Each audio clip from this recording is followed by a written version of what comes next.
Mary? Aye. Aye. Next we have is the Budget Committee and its alternate. I'd like to nominate Tim Brown. Second. Thanks. I think, Tim, you did a good job for us last year, and I'd like to have you do it again. Anyone else with any other nominations? Not hearing any. All in favor of having Tim do it? Aye. Aye. Now, who would like to be the alternate? I think I was the alternate last year. Actually, Josh was. Or was he? Yeah. I'll nominate And then you Josh. were the alternate to the alternate. True. I'd gladly take alternate on Budget Committee. Okay. And a flip board? Oh, I'm sorry, was there a nomination? I missed it. Well, I was nominating I'll Josh, but if you want to If let Mary wants to do it. I'd be Okay. happy to. Anyone else interested in the position as alternate? All in favor of Mary? Aye. Aye. Glad we're, she's getting plenty of things to do already. Next, we have Buildings and Grounds. Who did we have on this last year? That was you. Yeah, I think it was. I'll do it again unless somebody else wants it. I'll nominate Charlie. Second. Any other nominations? Not hearing any. All in favor? Aye. Motion passes. I'll abstain. Who would like to be the alternate? I'll be the alternate. Anyone else interested in it? Not hearing any volunteers. All in favor of Josh? Aye. Aye. Next, we have the Curriculum Committee. Joel, is that the one that last year that you asked maybe not to have a board committee on? No, that was professional development. Okay, all right. Which, if you were gonna be writing a plan, but I don't think your plan's up for a while, is it, on professional development? Otherwise, it got a little uncomfortable at times, because you're talking about who might be scrambling to get certifications done, and I felt like it was an awkward position at I times. knew there was one. Yeah. I'll nominate Joel for the Curriculum Committee. Second. Can I ask a question? Go ahead. What does that look like now with strategic design process? Once we get strategic design in place, Yeah, then that will be kind of ramping back up again. okay. But at this point, it hasn't been meeting as a committee per se. We've had competency committee and we've had building level curriculum work done, but it hasn't been a full district-wide committee at this point. Okay. This last year has just been a little different. Yeah. Anyone else interested in that position? Not hearing any. All those in favor of Joel? Aye. Next, we have CIP Committee and an alternate. Who was in this last year? I sat as the main CIP. I'm not sure that we had an alternate. Typically, the CIP meets at 4 o'clock in the afternoon on a Wednesday. It's alternated between Wednesdays and Thursdays. I can't do Thursdays right now, but that hasn't always stopped them. You Right now interested in doing it it's again? I'll do it again. It's going to be based on what direction we get from the Board of Selectmen. It's going to be a pretty intensive committee, Could or be. a pretty intensive process. Yeah. I'll nominate Tim. I'll second. Anyone else interested? All in favor? Aye. Do we need an alternate? It's nice to have one, particularly if they... I'll nominate Josh. Second. All in favor of having Josh as an alternate? Aye. Aye.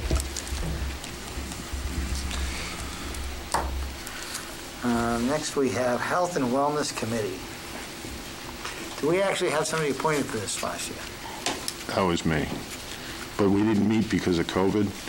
And I guess the question I have is, do we need board representation on health and wellness? And It's a committee that it's not listed per se in the RSA under the Yeah. list of standing committees, but it's a committee that we're required to have as far as food service and some of those other pieces, but it's not a have to necessarily with the board. So you have How an often out does if this- you're looking for it. How often does this committee meet, and what is, It's supposed to be at least quarterly. It meets with, we review food service, we review policy, we have to annually look at the health and wellness policy. Typically, we've done the spring fling for kind of a health and wellness fair for the districts the last couple of years. We didn't do one last year. Diana, go right ahead. I'm the admin representative. You're going to want to grab a mic, though.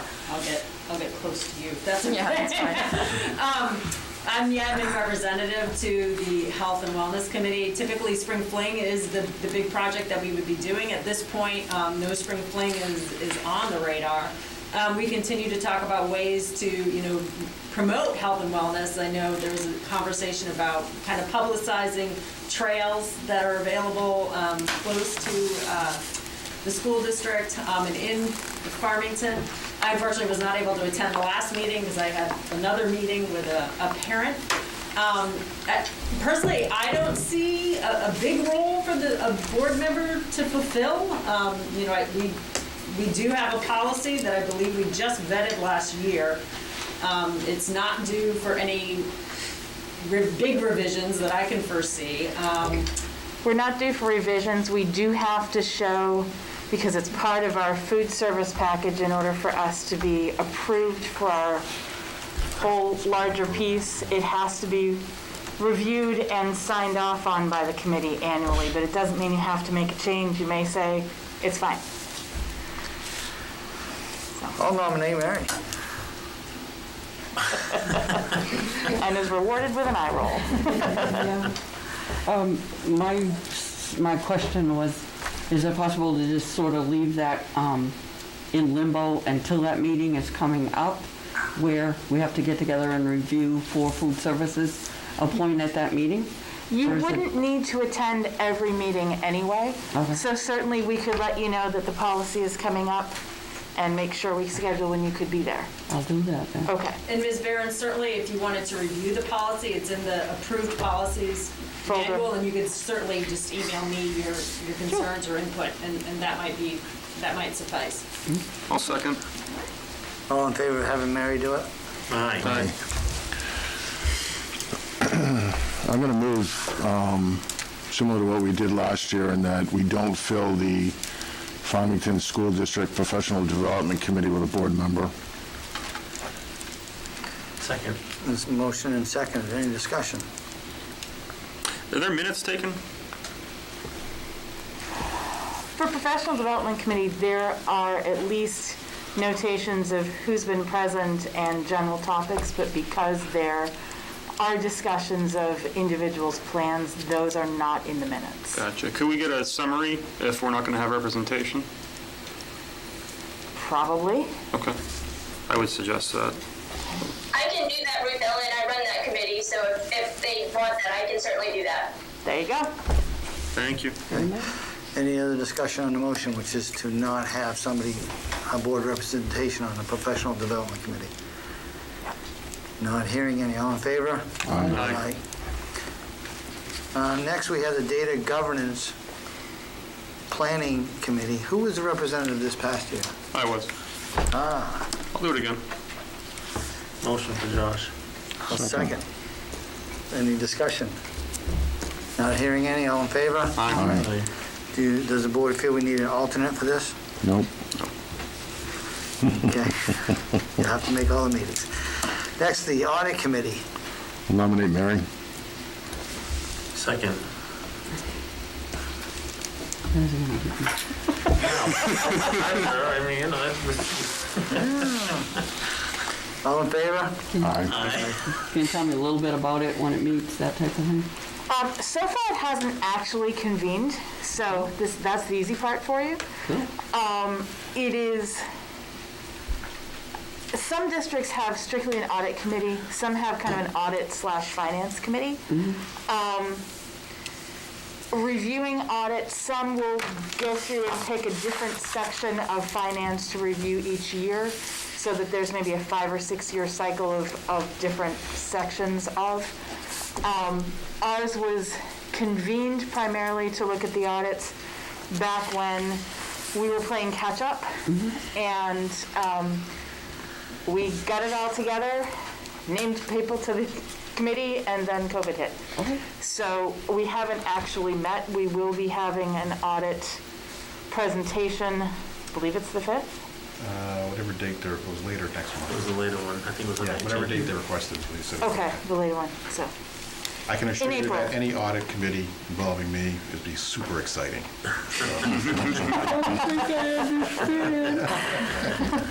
So it does blend in well with budget and things like that, so. I also heard Brian brings chicken parmesan to those meetings. At least Pringles. So, Chicken Farm Pringles. Next, we have negotiations committee. Now, Do we have a contract? right, we had, there is no contract that is formally up next year. In the event that we were to reopen negotiations, you could decide at that Right. point. But there is no I'll make a contract motion to that's under table this until it's negotiation. needed. Second. Any discussion? Not hearing any, all in favor? Aye. Last, we have Learning Loss Committee. I'll make a motion to appoint the 2 current members, Josh and Tim. Second. Any discussion? They just started with it, so I think they should continue. Thanks. All in favor? Aye. Charlie, you made out. Yeah, I did. Might have been by design. Well, The chair does enough. yeah, you guys could have took the seat, you know. Next, we have meeting minutes of March 1st, 2021, public and non-public. We'll make a motion that we accept the minutes from March 1st, 2021 public session, along with non-public session 1, 2, and 3 as written. Is there a second? Seconded by Josh. Any discussion? Not hearing any, all in favor? Aye. I'll abstain as I was not present. And I One will abstention. abstain. 2 abstentions, 3 yeses. Motion passes. Next, on the reports, we have, we actually have 3 reports. I'm going to take them out of order a little bit. We have Valley View and Henry Wilson. Do we have somebody presenting for Henry Wilson? Behind you. Hi. If we do, the podium. Right.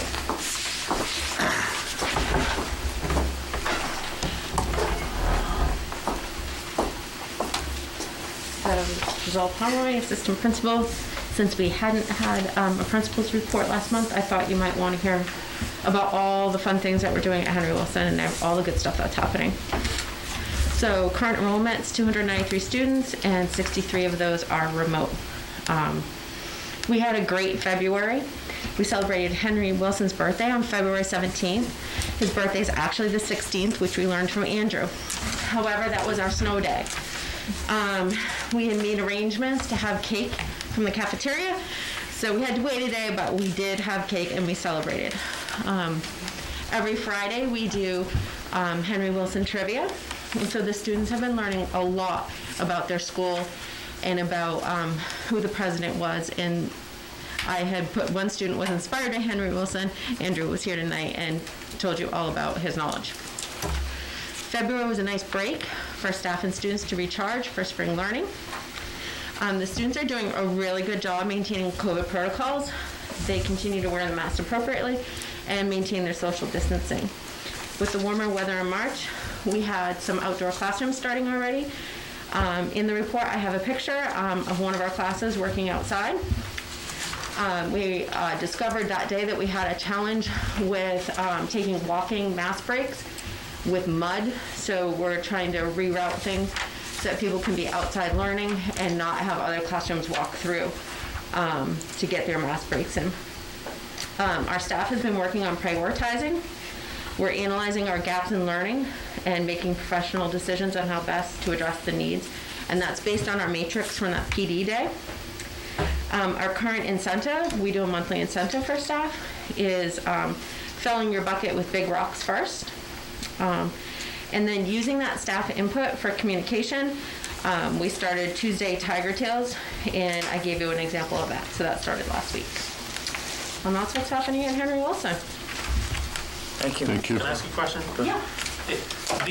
There used to be a framed photograph and a letter that Henry Wilson wrote. Is that still somewhere mounted in the They're school? in the SAU.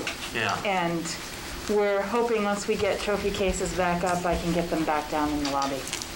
Because the only reason it was at that end was because at the time it happened to be donated to the 4th or 6th end, but it probably should be moved down there so that since the kids are celebrating and learning about that, Yeah. they can see that, because it's a really neat piece that was donated by Leo Lassard Yep. when he was the Register of Deeds. They're in the SAU. It's a really big school pride push. Yeah. The teachers participate in the trivia with the kids helping them, and the prizes are given out. So it's a really big push for the whole school. It's nice. Thank you. Thank you, Giselle. Next, do we have somebody presenting for Valley View? Good evening, Mr. Chair. Thank you for having me speak this evening. Just want to let you know total enrollment at Valley View is 237. We have 52 students remote, which makes for a 22% of our school population remote. It's been a restful and productive month at Valley View. Our teachers have begun participating in a school-wide baseball tournament where they have the opportunity to show off all of the high-quality assessments they are doing with their students in the classroom. Each assessment that is logged and attached to a learning goal counts as a base hit. When a team has 4 base hits, they score a run, and whichever team scores the most runs over the next month will be the winners. We are holding this tournament to collect valuable information regarding the assessments that are being done at Valley View, and the information will also be helpful to us as we begin incorporating our learning progressions into the school. Our remote classrooms are exploring the possibilities of welcoming their students into classes in an in-person capacity, so they have the opportunity to have the in-person experience before the school year ends. As we get closer to the potential start dates, we are excited to welcome these students back into the building. We've also partnered with the PTA, who has started a Tiger Gear fundraiser that will go towards the physical education departments at all 3 of the Farmington schools in the spring. And we've also been promoting this year's Hanford Helps program, which has allowed us to take in a decent amount of money over the past few years. And we're hoping that we'll get the support of our families this year as well as we continue to promote this great program that's offered by Hanford. I will say the past few weeks have been difficult with classroom coverage and finding substitutes. So if there is anyone out there that is interested in being a substitute, please contact the SAU to apply. Valley View is a wonderful place to be during the school day, and we'd love for anyone out there that would like to be a part of it. So thank you for your time. Thank And you. they can always do the other 2 schools as well. Quick question on And substitute. the other 2 schools as well. He's biased. Quick question on the substitutes, Ruth Ellen. Yes. If somebody signs up to be a substitute, they would be eligible for the vaccination, correct? Yes, I had to give my numbers this afternoon, but I do have a couple of extra spots because I've had some folks that swapped out spots. So the next 2 substitutes to sign up can get vaccinated. So if you're looking at, for a good job and you're afraid of COVID, come get the shot. And we'll get you both, best of both. Whatever incentive we can throw at you. Yeah. Who do they contact if they're interested? They need to call the SAU office. My assistant's name is Cheryl Olstead. If she doesn't answer the phone, I might. and either of us would be happy to give you the information. Awesome. I'm gonna, Mr. Chair, Go ahead. I'll ask you a question in regards to subs. When someone comes in and signs up, they go through their background check, all that stuff. Then they get a call. We need you in grade 3. Is there any training beyond that? And if the answer is no, I pose the question, should there be? Should there be a substitute handbook? Should there be some type of sit down and review? You know, I don't know why we're not finding subs, but when I was a principal, that was always helpful. Yeah. They felt more prepared when they walked into the room, especially if it's somebody who just heard Tim and said, geez, I might be interested in doing that. We are in the process of putting that together, and they have been getting kind of a quick, here's, each building is a little bit different. They've gotten the orientations at the building. But certainly, my goal is to do a full substitute orientation so that no matter what level they're in, they've got that piece. Yep. Would that be something handled by the Professional Development Committee? Policy? Or policy? That's really more procedural than it is policy. But before we get into procedure... A handbook would certainly go to the board. Before you get into procedure, you need a policy that says, or defines how we do, or the fact that we hold an employee orientation when it occurs. So I think it's a combination of both. So when do you think you'll be bringing, when do you think you'll be able to start doing that with subs? Could probably have a handbook to you on the 29th. Okay. That was quick. Yep. Good answer. Okay.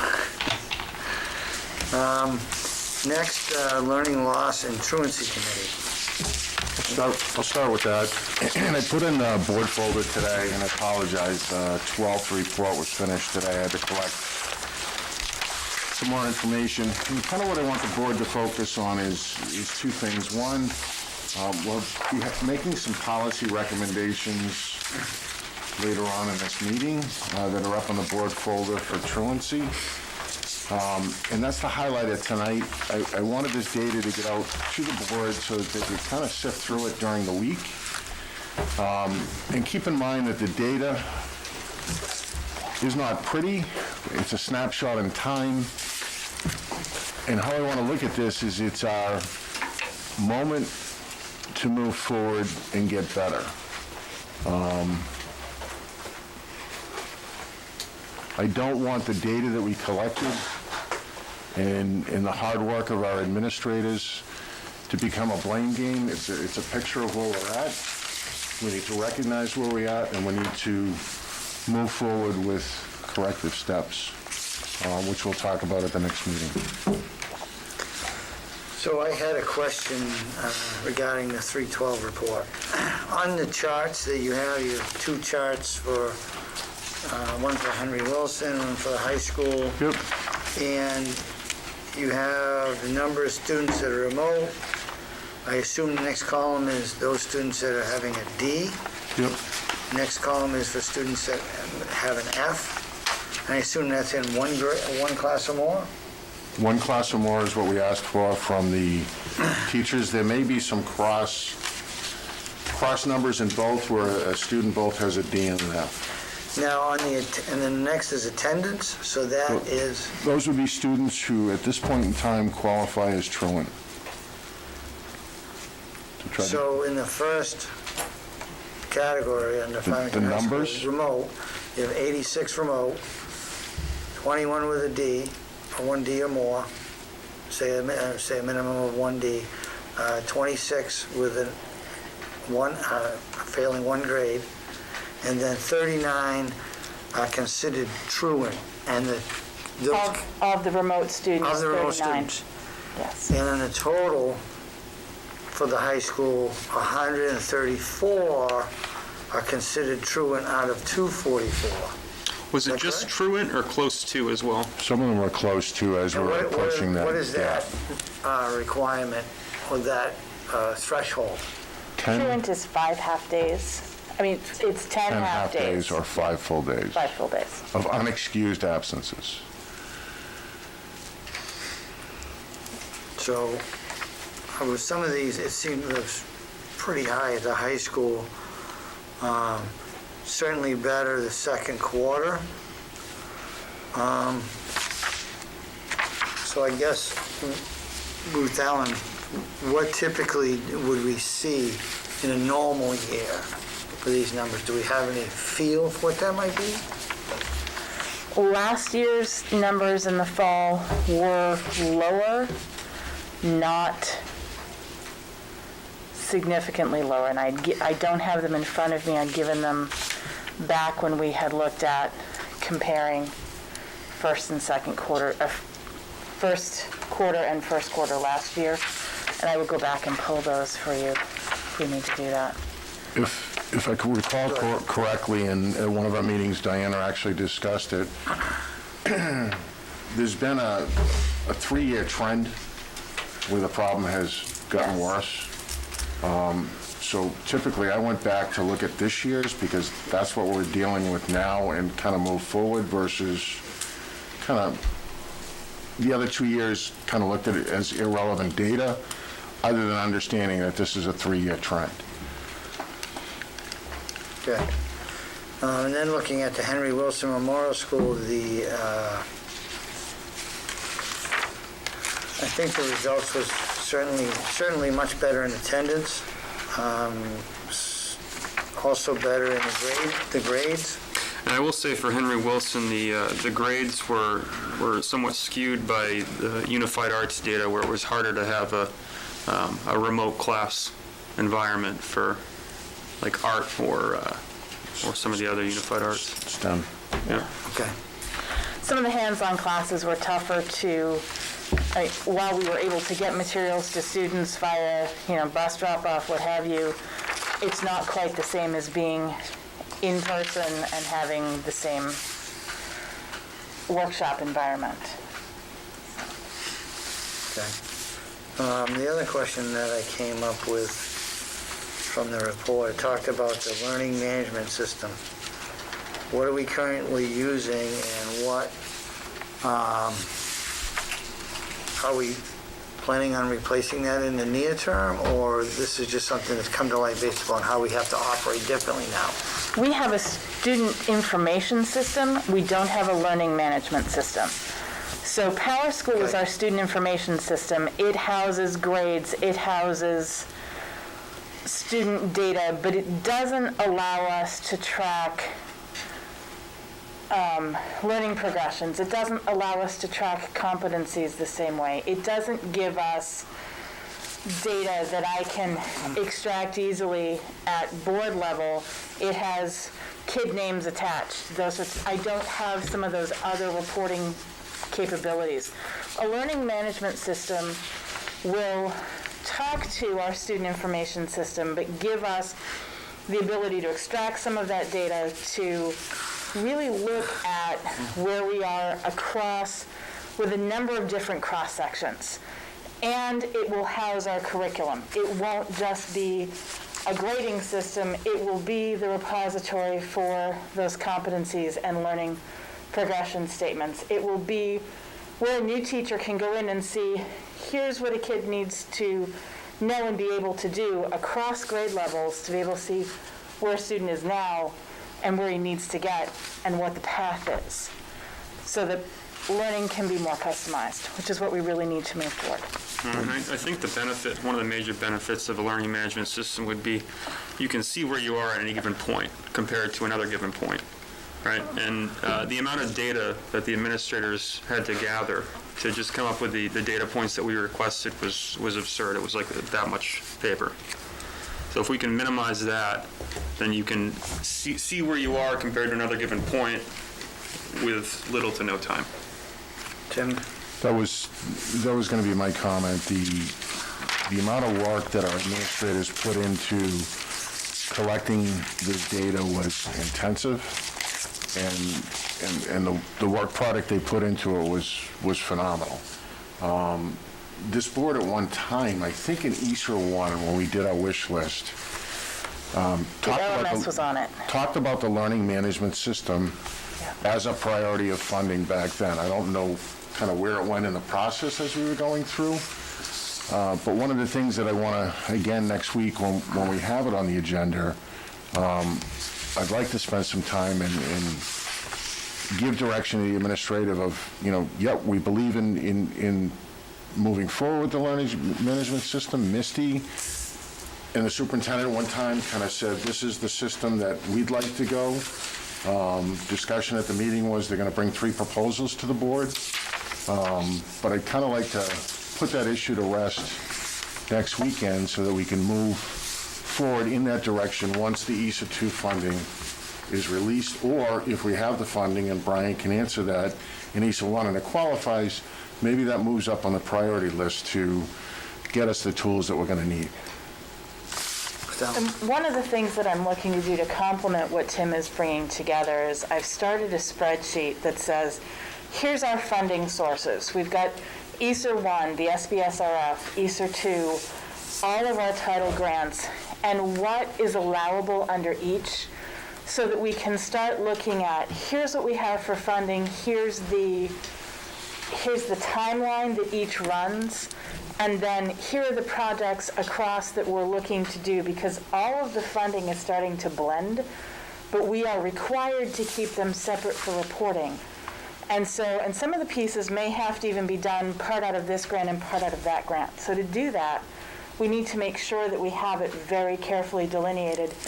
And I thought maybe a visual would be helpful for you to see across as we start to fill in those projects where we're thinking about putting the additional funds, because we've talked about a lot of possibilities and it looks like a ton of money, but as we start throwing projects at it, it's going to dwindle quickly, and we want to be able to make sure we've prioritized.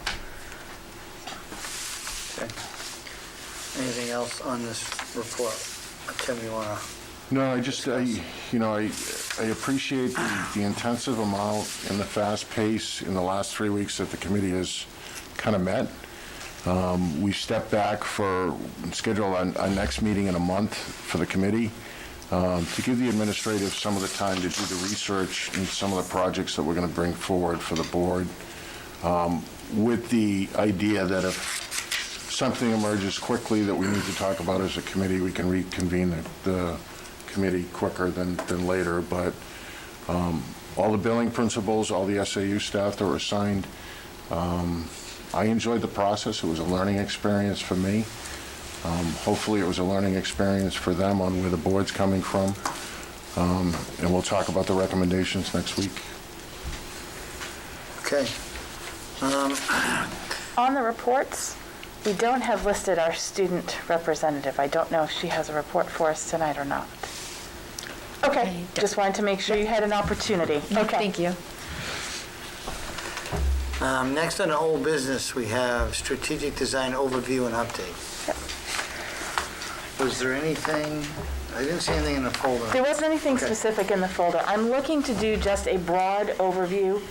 On the 29th, we're going to present strategic design information for you.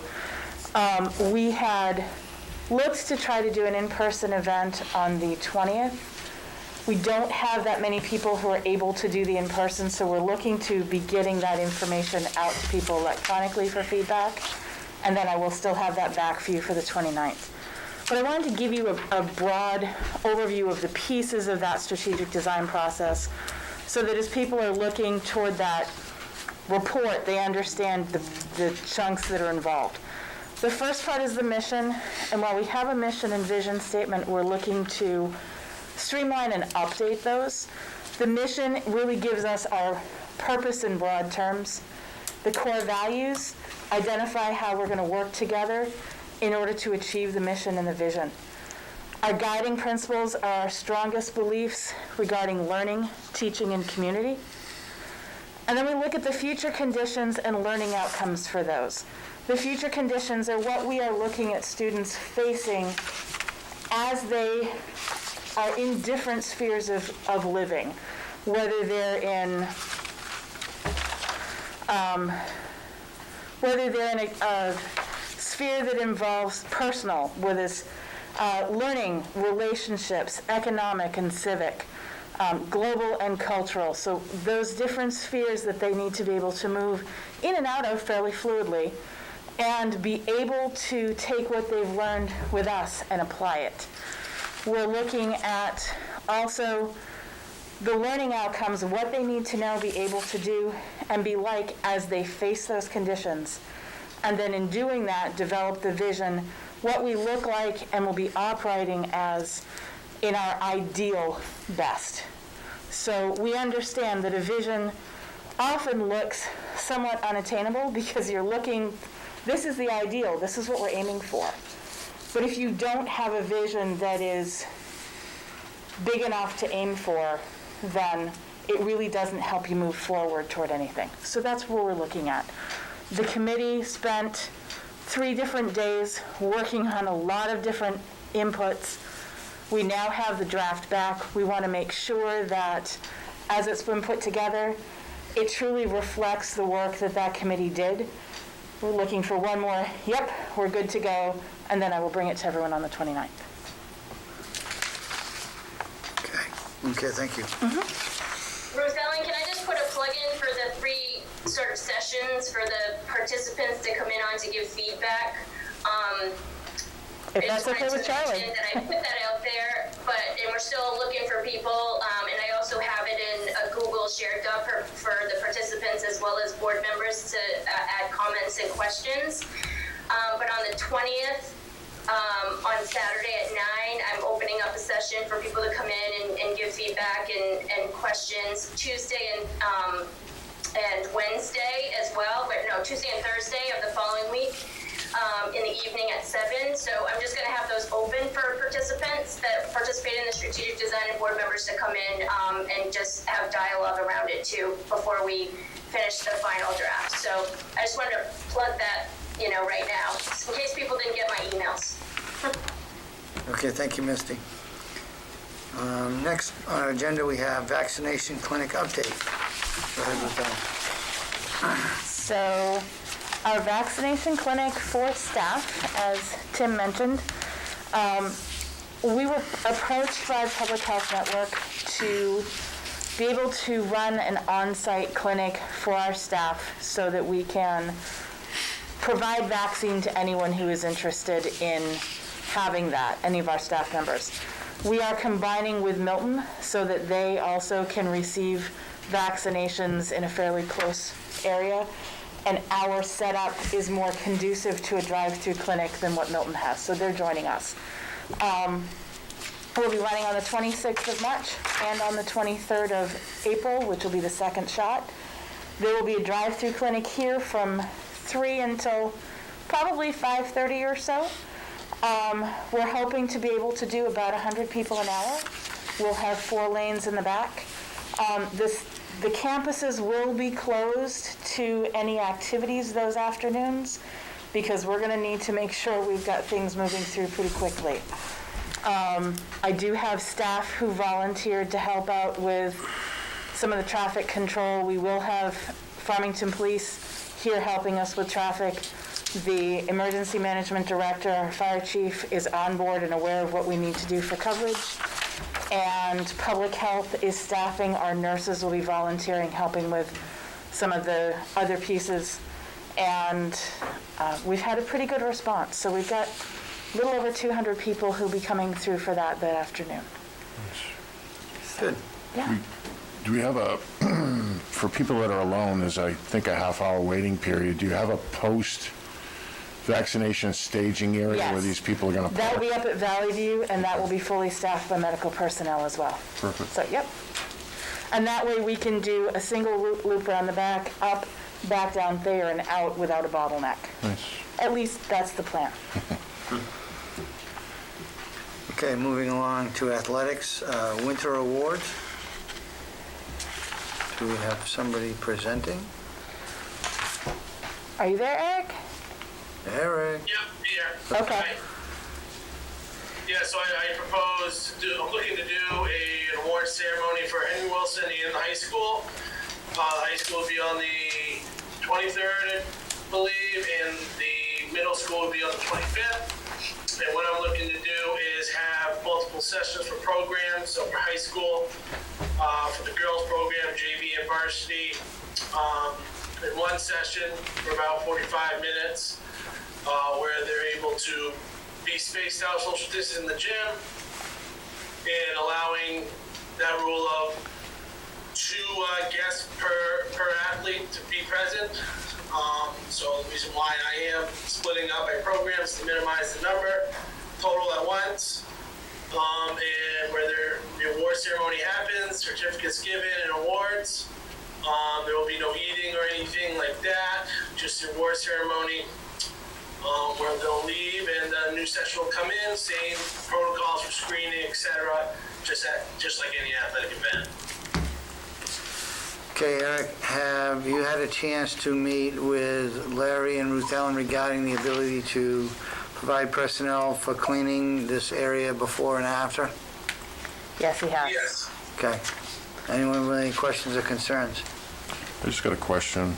Go ahead, Tim. Eric, looking at the 23rd, for example, we've got boys JV and varsity basketball, then a second session with the girls. If you had to add those 2 totals together, how many students are we talking?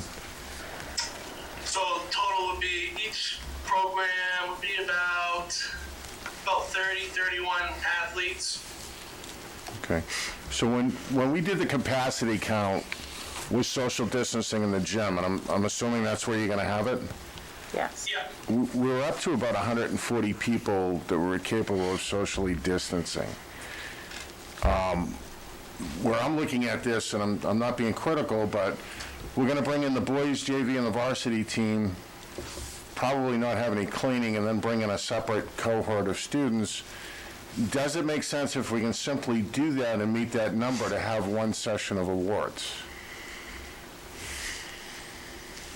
Well,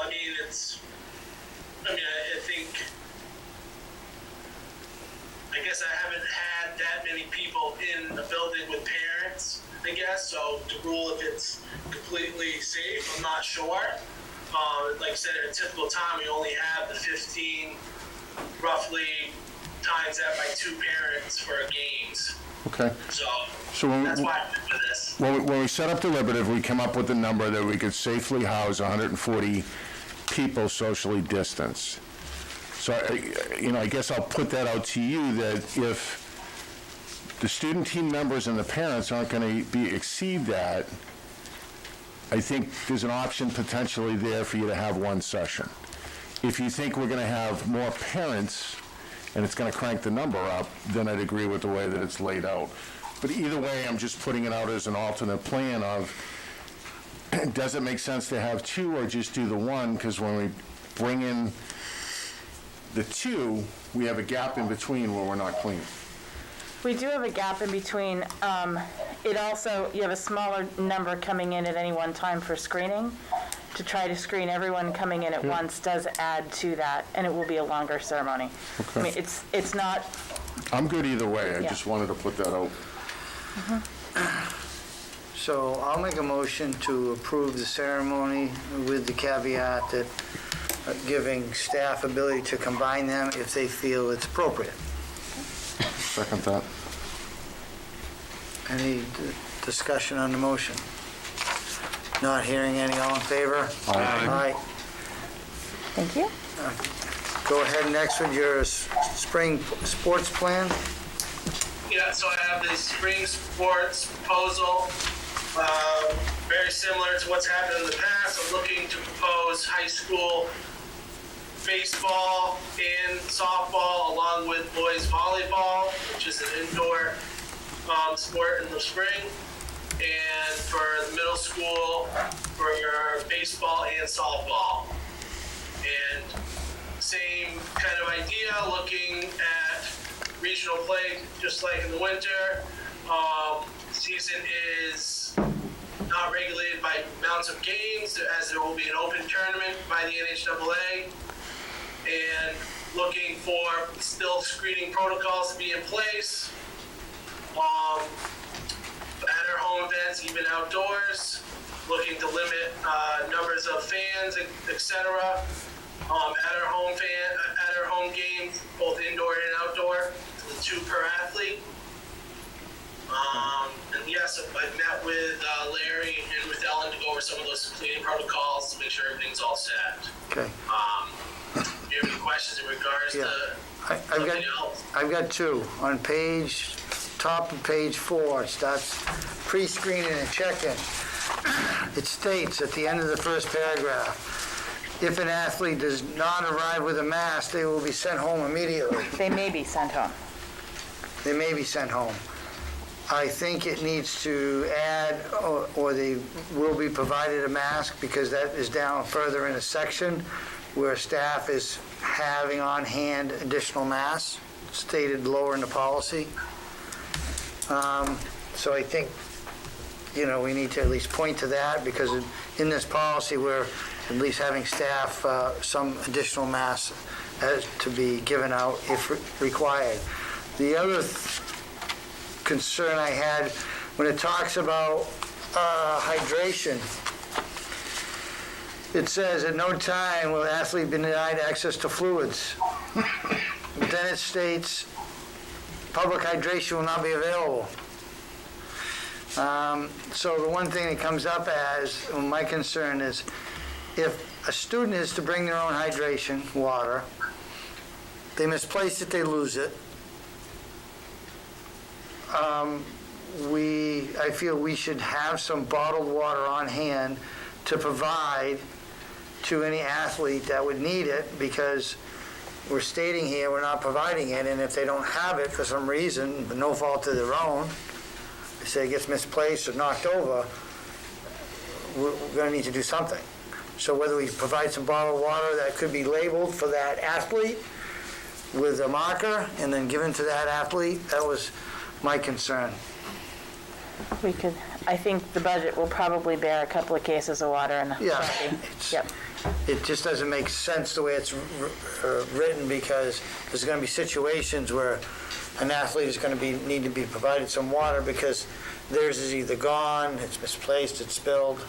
The misplaced part shouldn't be so much the issue, but, and they each should bring a water bottle, but we'll certainly make sure that there's something available. Yeah, that was the only two things that I saw. I left my house tonight without my water bottle, so if I'm going to do it, the kids are going to do it. I think it's good to have it there. Yeah. I mean, especially if it's prepackaged, it can be labeled, given to that athlete, and then it would be their new source. That was the only thing I had, Eric. I read through the entire thing. There's a lot to it. Anyone else with any concerns of the proposal? Mr. Chairman, I do. Go ahead. On the same page 4, about in the middle, athletic department expectations of student athletes. When you get down to Roman numeral 4, have you traveled outside of New England in the last 14 days? With the new governor's new... This was typed before Governor Sununu made his statement. Okay. Which was? Yes, it was. No, but what was his mistake? Governor Sununu has now said that there is not a requirement to quarantine if someone has traveled domestically. It is still recommended, but there's not that requirement. So my question would be, what does the board think? Do we want to maintain that status? Our numbers are low. We're at 0 to 4 right now, but they have spiked. Should we maintain that item on there?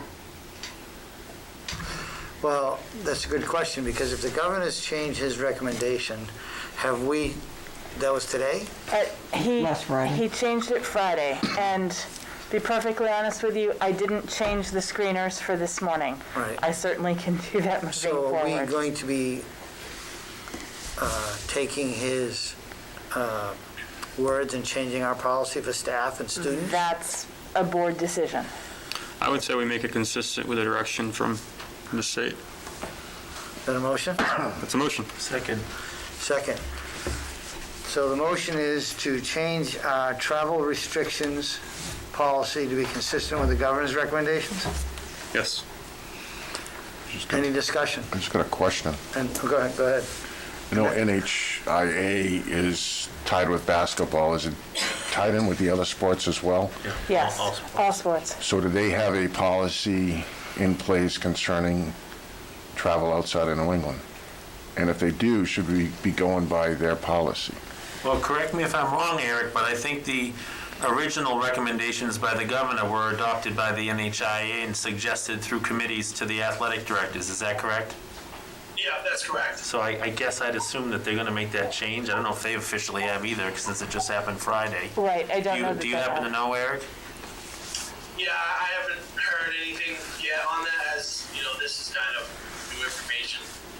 So can we do a friendly amendment that says travel outside of New England will be based on the current NHIA standards? Yeah, that's fine. So that if they change it, then we're, For this policy, for this policy. okay? And then, but I'm assuming for student screeners, you're looking to go with governor's Right, statement. and staff. Screeners, yes. In the building, not the sports, correct? Correct. Yeah, I think we should, yeah, I think they're two separate, Right. Right. So Josh, you Separate accept that issues. friendly amendment? Yes. Joel? Yes. So the motion is to change our travel restriction policy and quarantine policy based upon the governor's latest recommendations and to abide by NHIAA policy regarding that for our spring sports. Roman Spring numeral sports 4 proposal. on page 4. Any other discussion on the motion? Not hearing any. All in favor? Aye. Aye. So getting back to the policy. Mr. Chair.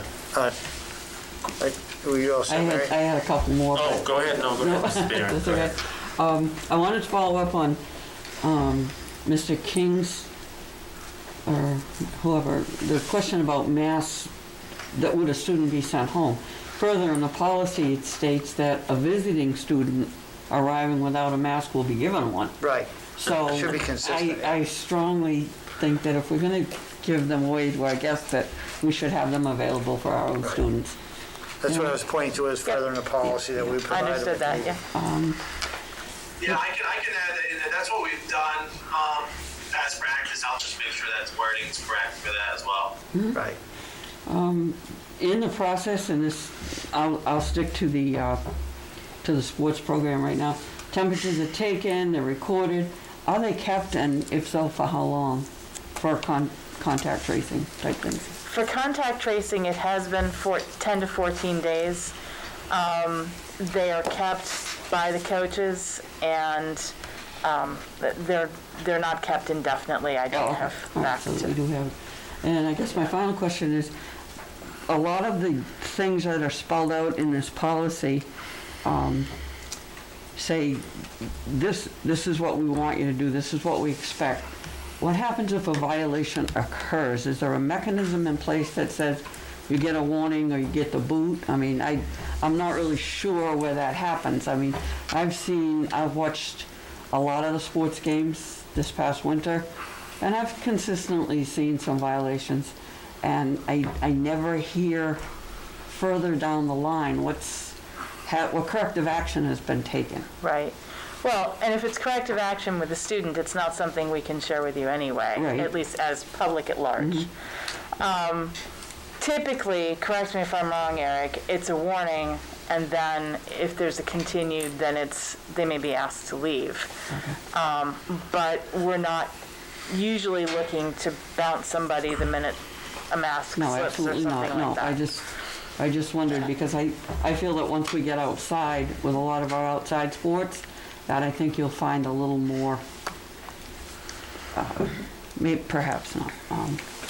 And we are looking to do things like extend the dugouts so that they're not all crammed in. We are looking to not have bleachers out there for fans. They'll need to bring their own chairs, but that way their distancing is kind of on them, not on our trying to tape off seats and have them climb over and fall off a bleacher or something trying to get there. So And is boys volleyball still a thing?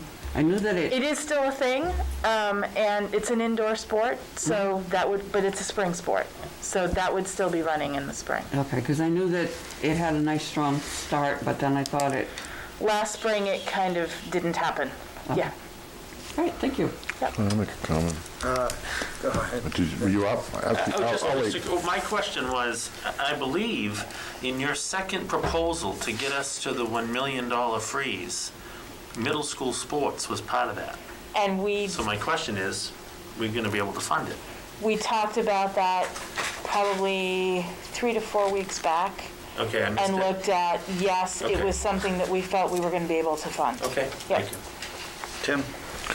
Here's my comment going along with Mrs. Barron's comment is, I think our students did a phenomenal job during the athletics program with their masks and requirements.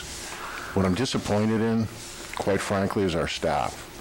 Time and time and time again, the people that I saw without masks were our coaches and employees. And as we go into the spring sports, I'm going to have a different reaction, and I have a real hard time punishing our kids when they're doing the right thing. But what I will do is I will not vote for an appointment in the future when I see our staff not leading by example. Okay, getting back to the policy. I have one. Oh, For both page 7 and 9, can we strike federal from the guidelines and just follow state and Farmington SC 61 policy and guidelines? I don't see why we wouldn't want to. I mean, I don't know what federal guidelines would even fall into this arena. Right. I think state and local are sufficient. I think adding more than that is just adding layers. Does anyone else disagree with that? No, sometimes you actually have conflicts between the two.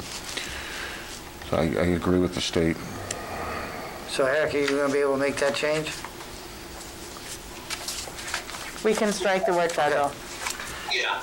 Okay, Ruth Ellen, you had something? I was just going to say to Mr. Brown, if that's the case, I want the names, please. I'll send you the pictures. You know the names, I don't. Fair enough. Okay, I think that's, at this point, it'll be a good time to remind everybody of, we're expecting them to lead by example and hopefully keep their heads about themselves while they're excited with the gameplay and lead by example.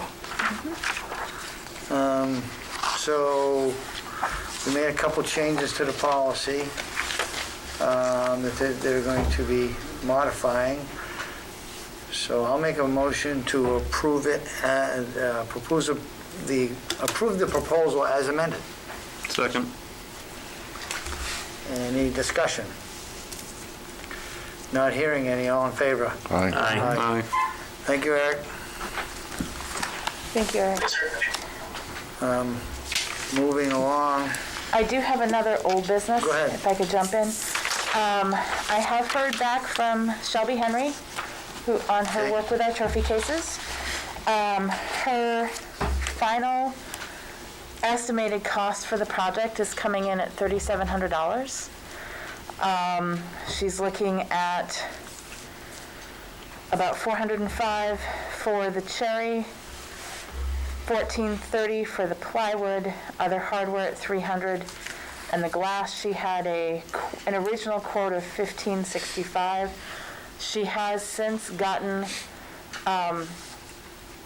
a very sizable reduction in that another vendor has given her 50% off because they realized it was for a school project.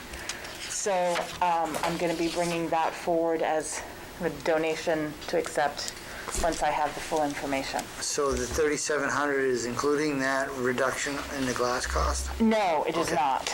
So that would reduce the glass cost beyond that. I don't have what the final cost of that was, though. So I will get approximately that for reduced you. to 700. Right, so it's going to be in that range, but I don't So know. for sure. approximate funds needed would be Around $3,000. $3,000 currently. And we have one donation that has come in, and we have set up a student activity account for that so that donations can go there and we can make sure that we're getting her reimbursed for. So currently, what's the additional funds that would need to be raised for this project? Right now, I have $75 in the Okay. account. So we have a ways to go. We have a ways to go. Yes, we do. And if somebody wanted to make a contribution to this project, they would see who? They could make out a check to Henry Wilson, put trophy cases in the memo line, and we will get them a receipt that can go to the Henry Wilson main office, or it can come to the SAU office. Okay, so they would contact who? They could contact Mrs. Pomeroy at Henry Wilson. They could contact me at the SAU office. Okay, Or they can be in touch with Shelby Henry, who will get them in touch with us. okay. So when do you feel that she will be needing to accomplish this fundraising? Is it kind of open-ended, or? I we think it's fairly open-ended. I think they've started Okay, getting materials anyway, and at this point, it's any reimbursement that we can be doing, that would be great. okay, Mr. Chair, go ahead. did you speak to Shelby today about this? I haven't spoken to her today. I spoke with, she emailed back and forth Friday. Okay. Verify with her, but I do believe that the cherry is going to be donated as well. Okay, So that good to will- know. Okay, great. I know somebody that does Okay. that as a hobby. All right, I will double But check double that check with her Right. because that's going to drop Absolutely. a fairly good amount off of that. Okay, thank you. Good. Looks like she'll be well on her way. Next on a new business, we have a banner donation. Yes. So I had brought this to you in broad strokes last week, but it needs to be on the agenda for an official acceptance. I can accept this amount. We have a banner that's being replaced. It's an anonymous donation. A few years ago, prior to my coming back into district, a banner was misplaced when we had some work done in the gym.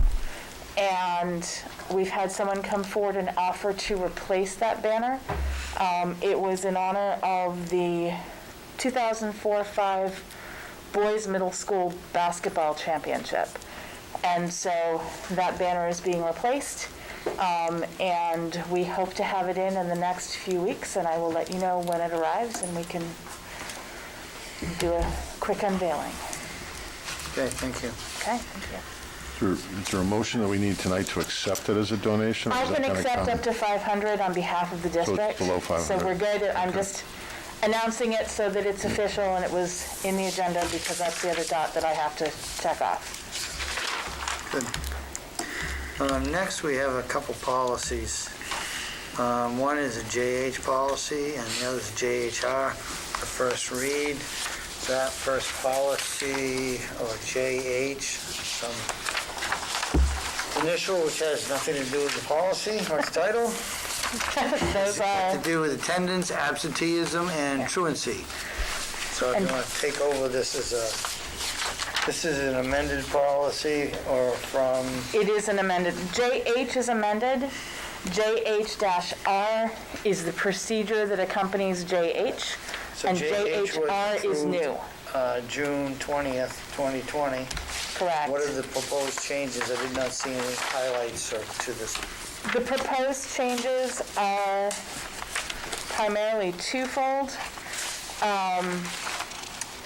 Under the consequences, the original policy ended after the first sentence that talks about the chins. The sentence that begins additionally is the new section that reads, additionally, the truant officer may file a violation offense against the parent or guardian in accordance with New Hampshire RSA 193, duty of parent, compulsory attendance by pupils. This process will be a separate process from the chins petition and may be filed at any time with the discretion of the truant officer once statutory requirements of RSA 193:1 are met. And you do have, that I put alongside your packets tonight, a letter from the police department that outlines, kind of as we go through working with them, at what point they will file it at our request. But there are times that they've come to us and said, we'd like to file. And so that's at the point that it becomes a prosecution issue. And here, it's not prosecuting the student, it's prosecuting the parents for failure to get kids in school. Tim? This is one of the recommendations that come out of the Loss and Learning and Truancy Committee. You've seen our truancy numbers going up for a 3-year period of time. What this does is puts another tool in the toolbox to make parents accountable for not educating their children. The consequences of this action in district court, which is adult court, is up to a $1,000 fine. Rochester implemented this program when they saw their numbers getting kind of out of place, and it was a good process. So right now, to bring a chins petition with a student, they have to be out 10 half days, and then there's a whole list of processes that the state's requiring the school district to do. So by the time we finish that process, our kids are out of school for 30 days or more if they haven't come in between. So what this does is, and obviously the district's going to try to work with parents. Again, we'll talk next week. There's, I'd like to see an early intervention process where when a student hits, say, the midway mark, that intervention starts, hopefully to keep the kid from becoming truant. But this is the tool when the parents aren't going to work with us, they're not going to send their kid to school, and it gives the bite of being able to say, here's your summons, appear in court, and answer to the judge.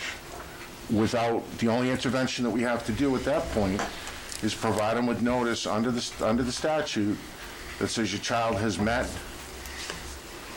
truancy, and these are your requirements under the statute, which is defined in the Farmington Police Memo. So I think it's a great tool in the toolbox. I see it working. And what I'd like to see if the board passes it is a voice message go out tomorrow. I'd like to see an email notice on the SAU Facebook page, and the notices to go out to parents to say, hey, if your child's been identified as truant, you may want to get them into school Wednesday, because this process may be starting and you may be facing fines. Josh? I would echo Tim strongly and say that I don't think it's any secret that there's a correlation between poor grades and not showing up to class. I would say that just as the state requires us to provide a reasonable public education, the parents have an obligation to bring their child to school. Okay. I would say the other change that we are looking to make to the policy is on the last page. This, as an older policy, had stated that it would be mailed annually to parents. We are looking that it is in the student handbook posted on the district website, rather than mailing it individually to each parent. Although any student who receives a letter saying that they are approaching that truancy level does receive a copy in that mailer. It's part of the letter that goes home. Okay. But rather than mail one to everyone as a matter of course. So go ahead, Josh. One question on this letter, what was the date of it? I'm not sure. I know that was brought to us when we met with Lieutenant Embry back before Christmas. Right. But And then- I think it needs to be dated or somehow denoting what the date, the Certainly. rev Yep. of this is. Right. If it's by date, then we can say, based upon the police department memo of this date we're Certainly. referring to, or if it's some type of procedure or policy, Mm-hmm. Rev A. I don't know if that's where you were going. Yeah, no, I'd like to see a date so we know when it was adopted or drafted. When it was recommended to us, or if it was revised, and it would be a new date. I can do that. And, go ahead, Joe.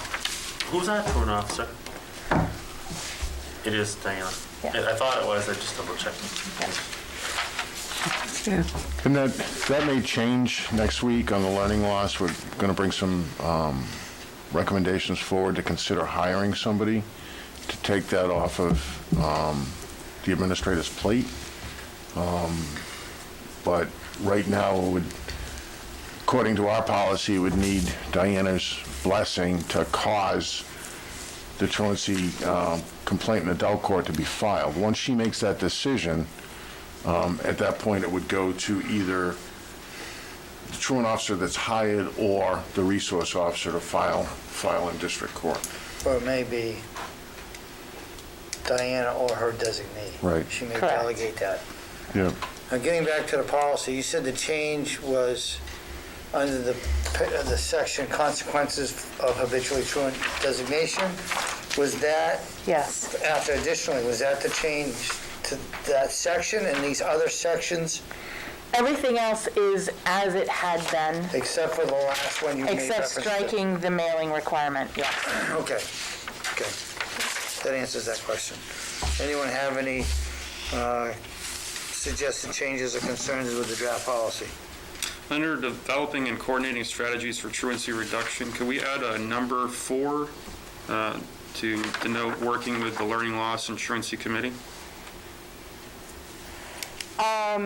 I only have 2. Well, 3 is buried in there, we need to Three is- Oh, to okay. fix the Oh, okay. formatting. All right.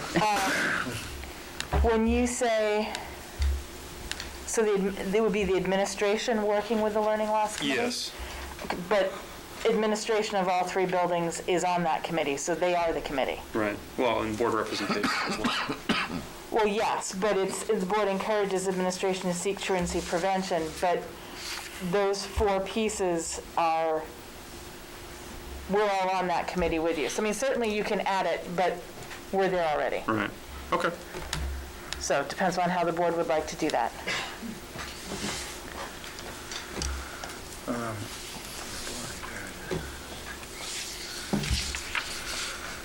I mean, really, it starts off with the board encourages the administration to seek truancy prevention and truancy reduction strategies with these methods, assuming that they would be bringing those back to us. But the Learning Loss and Truancy Committee is not dealing with student-level interventions. You can propose Yeah, no. interventions, but you're not intervening with individual students. No, I agree of not adding it. I was just stating that this is kind of a policy, just starts out with a board director of staff using these below criteria or suggestions. And that kind of is taken up in Yeah. R, so, And you're going to split 3 out. yes, that's the formatting, yep. Any other discussion or things to consider changing? Good question. Mary? And you may not be able to answer it because it's regarding the police department's memo. The final sentence says, the SRO will review the case and charge the parent if appropriate. Is that in compliance with the MOU? It is, the MOU states that they are not our truant officer, and they do not deal with truancy at the student level, but once it becomes charging the parents, that is what they would do. All right. Yeah. So we would not need to amend the MOU? Correct. Based on that, okay. thank you. Correct. So this policy does say that this will be placed on the agenda and allow for 2 weeks input. So if you are looking to waive that, you would also need to change this part of the policy. Otherwise, we would be looking at putting this in the public comment folder and bring it back on the 29th. Ruth Ellen, the 2-week period's in the policy. Can you point me to? It's in the policy, it's at the bottom of the page right out under what Josh was just talking about, parental notification of truancy policy. Prior to adopting this policy, the board will place an item on the agenda of a public school board meeting. I'm okay with keeping that because we may have some parents watching that will be wanting to be in attendance for the next meeting. Now, and this talks about the adoption of the policy. That was done when this policy was originally adopted. Right. This is an amendment. Right. However, it is a fairly hefty amendment. Is this going to be available for people to view in draft form? If that's what the board deems necessary to happen, we do have a public comment folder online in the policies folder. Tim? Mr. Chairman, again, looking at our numbers as they are today, and some have gotten better, some have gotten worse. If we wait 2 weeks, it's potentially 2 more weeks that a good part of our student population is going to be truant.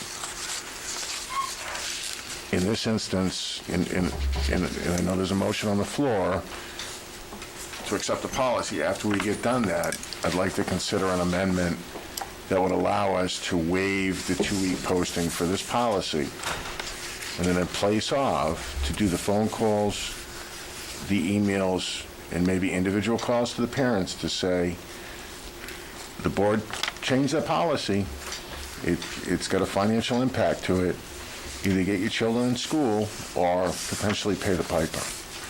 So I don't want to make that motion now because we have a motion on the floor. Right. But I think that's only going to benefit the kids that we have out that are truant now, because if we wait the 2 weeks, we're only allowing the problem to progress another 2 weeks. Okay. So at this point, did we have a motion on the floor for The adoption, I approve the think? policy? I'll make a motion to approve the policy, I think it's as written, besides the formatting change. Because there wasn't any change to the policy that I can recall. I'll second that. Second by Tim. Discussion? Not hearing any. All in favor? Aye. Mr. Chairman, I'll make a motion that we waive for the amendment the 2-week posting for public input as to the policy's provision. I'll second that. A motion and a second. Any discussion?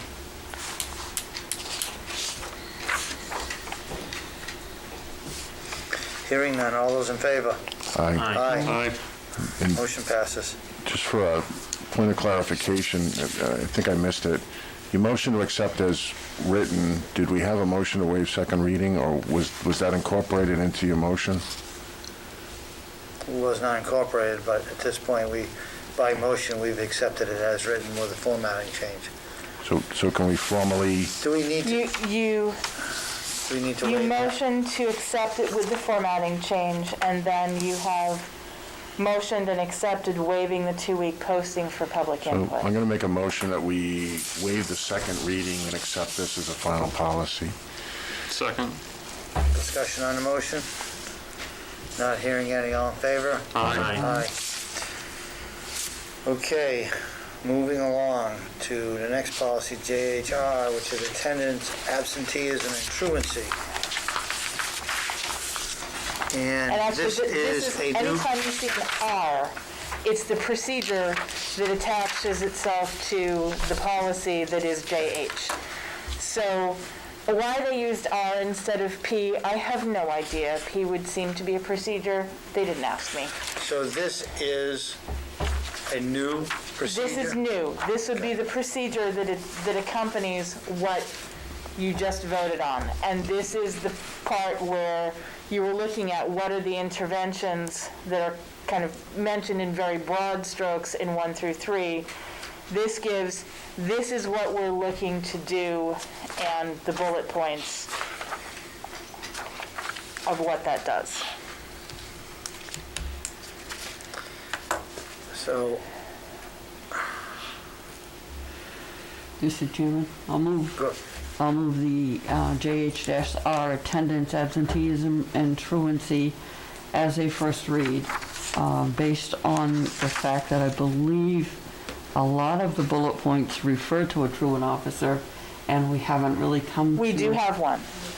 We have one. It's Okay. Diana. That would be Diana. So with the And has potential of been that for a long changing the time. wording, the written word is She's- interchangeable? She's still truant officer, has been truant officer, doesn't change, so but we're good there. would that need to be amended to say truant officer or their designee? Because if we have an official truant officer, and she's going to be, say we'll be getting assistance in some cases, would that need to be in this policy? If we hire, This is going to be overwhelming. We're working on you. if we hire a truant officer, I don't think it means that Diana becomes assistant and the truant officer isn't her designee. The truant officer would be the truant officer with a whole lot of guidance from Diana, at least initially. Right, but the problem may come in more on the side dealing with parents and students, where the policy says, a procedure says truant officer. And they would say, well, you're not the truant officer, then why do I have to listen to you? But it's really that power will be given, and assistance, maybe of others that may not have that title. And Right, right, because this shouldn't be construed that an administrator couldn't set up that meeting, that it has to be the truant officer. Certainly an administrator could say this needs to happen. right. Yeah. Okay. So should it say? I think it should be a truant officer or their designee, but you're saying it may need to be administrator, truant officer, or their designee? Yes, I think that because certainly an administrator could do this as well. Right. Building A principal. building principal may not be the one filing in court, but certainly could be the one contacting parents if need be. Yeah, I would say the only one where the or designee is not needed would be for the home visits.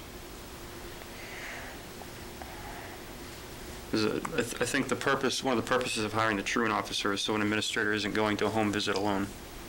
I think, But What may if you still had be an going. assistant truant officer? Well, So we're having two positions now? Say Diane is the position, and then she has an assistant that's assisting her on a part-time or full-time basis. I think she's hoping to lose the designation altogether. Well, that's another discussion. I think what everybody's talking about is valid. I think somewhere we name that the overall responsibility for truancy is the superintendent of schools. So when we name truant officer, we can put a backslash, or superintendent of schools designee, which will allow for any time there's an assistance within that process, it could be anybody that the superintendent says, yeah, go. I don't know what a level of a truant officer, what we're going to allow the actual truant officer to designate. That should be more of an administrative Right. duty. we can just define truant officer at the top if that would be easier. Well, and there will be a job description that accompanies truant officer, so. But what he's saying is in the policy, say that the truant officer below may be or referred to as. For the purposes of this policy, truant officer is defined as Right. X. Person given authority by the administration to follow up on parts, some or all of this procedure. So that will catch, in essence, catch everyone's concern that that person doing these duties is properly authorized in doing so. So, I only have one other question for the superintendent is, towards the bottom, when we talk about designated and power school, that certain evaluations or tactics were done, if we change to a learning management system, Designated in the student information system, because we'll still have something. so let's, Yeah. I guess my recommendation is to strike power school and add in how you defined it. Yep. So now, Mary, you had a motion to I did have a motion for this to be considered a first read, and I'll stand by that motion I'll second that. Let me, with the considered amendments? with the considered amendment, yes. can I put a thought process out? And again, going back to my original thought is, we're at a critical juncture, students who are trying. If we do it as a first read, then we're not going to do a second read till next week or the week after. I think we're in an area, particularly with the adult prosecution, that we need to say, hey, you know what, enough is enough, we got to run. So if we're going to approve this as a board, and I'm not sure that we do vote on procedure, but if we are going to vote on this as an addendum to the policy, then my preference in the discussion part would be that we waive a second reading and implement this tonight. With amendments. with amendments. So to add language from what I heard in discussion, for the purpose of policy, truant officer is defined as a district employee authorized by the superintendent to perform these duties. Yep. Perfect. Okay. So getting back to Mary's motion, which was seconded by Joel, to accept it as amended as a first read. Any other discussion? I think some of that follow-on discussion can come after this. Excuse me? You can either amend your motion, or we could vote on this motion and then have discussions on another motion. Or I could withdraw my motion based on Mr. Brown's recommendation, and I do... Or you could do a friendly amendment. Or you can amend it to accept it as a final. We could do that as well. Let's go that way. Let's amend it as a final read, and that would be based on the urgency of the content. Do you concur to the amendment? You second? Yeah, I'll second that. I guess my only question is, so are we all set with the, there was a lot thrown out there, Yeah. so just, we're all set? So, to kind of recap, looking at truant officer being defined at the front, to also mean or designee, that we have a definition of truant officer for the purposes that's placed up front. And anytime Power School is explicitly mentioned, it will be replaced by student information system. Right. That's the changes I heard. So any discussion on the amended motion? Just approve it as a final read with the amendments, or with the changes. Not hearing any, all in favor? Aye. Motion passes. Now, we get back to before we change topics, this memo from the Farmington Police Department from Can I the chief. do a quick on this first? Go ahead. Understanding that there is a directive to make sure that that message gets out to the district tomorrow. Is Yes. that correct? I mean, it was a Yes. suggestion from Mr. Brown. I agree. For a directive? Yep, I mean, Okay. parents need to be aware of the changes, and we need to get that out sooner than later. I just wanted to make sure that there was a concurrence. Okay, Anyone disagree? No one's disagreeing. thank you. So on this memo from Chief Drury, hopefully they can put a date on it for us. I can call him on At that. the end, it says the SR will review the case and charge a parent when appropriate. How are we going to make sure that we are getting these charges placed when we feel they're appropriate, not the SRO officer? I will tell you that in having dealt with the SRO, I don't think it's going to be a problem with being on the same page. And when she brought to me concerns today regarding, and she had that letter with her, I said, okay, well, number one, this policy is still in the process of being amended. It hasn't been changed yet. And two, I said, all right, let's now call Lieutenant Embry, who is the one who would be prosecuting, to make sure that this is something that would be brought forward. He wasn't available, so I called the chief. And I said, okay, and with our SRO with me, I said, okay, here's the scenario, here's what we have. Are we good as far as going ahead and saying that if we have all of this in place, you're willing to prosecute? It didn't sound like it would be an issue. He did say, we'll look at it as on a case-by-case basis. I think if we suddenly start bringing 142 all at once, they may say, okay, we have a capacity issue.